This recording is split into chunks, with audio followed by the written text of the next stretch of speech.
Our earlier theories ground the literary analysis on factors such as poverty, oppression, gender, hidden desire, and many other external elements.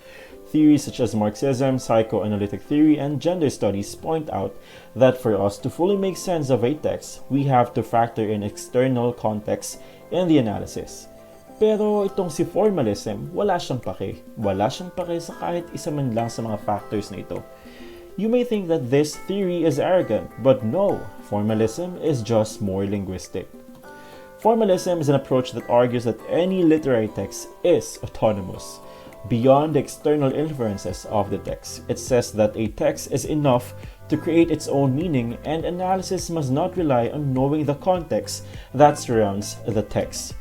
Dito na nga pumapasok ang konseptong the death of the author, kung saan wala na ring saysay kung sino man ang lumikha ng kata, dahil nga the literature can stand on its own. Kung tutuusin, formalism seems to antagonize all the other theories we learned in class. So yes, the rumors are true, that this theory does not care. Let's take this poem for an example. Let me read. Sometimes the short poems are the hardest to write. Change one word and the whole poem, avocados. Ha? Ano daw? Whole poem tapos avocados? One may say that the poet should have used the word changes instead of avocados to finish the poem. However, if you analyze what the poem is trying to say, you would express that the poem avocados or the word avocados is perfectly placed there to give justice to the meaning of the poem. Baguhin lang daw ang isang salita, nagbabago na ang buong tula. At ito ay mahusay na naipakita sa intentional na pagbabago ng salita.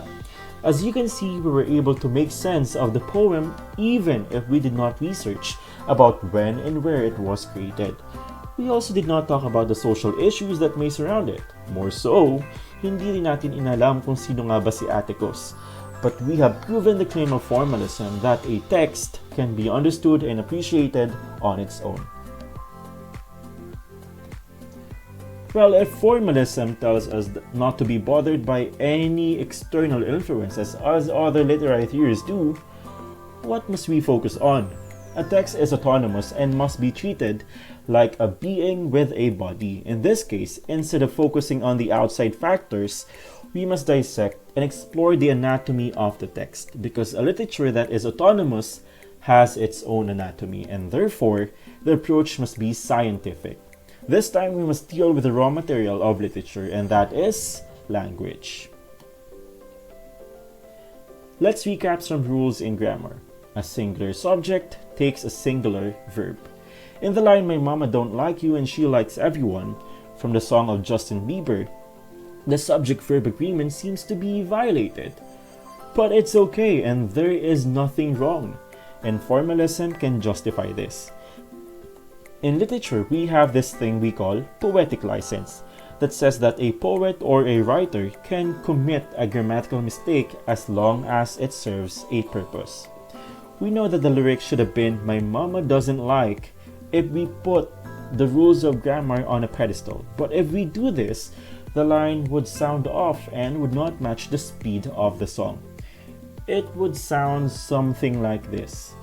"My mama doesn't like you and she likes everyone." Notice, mabilis yung pagkakabanggit ng doesn't to fit in the word don't.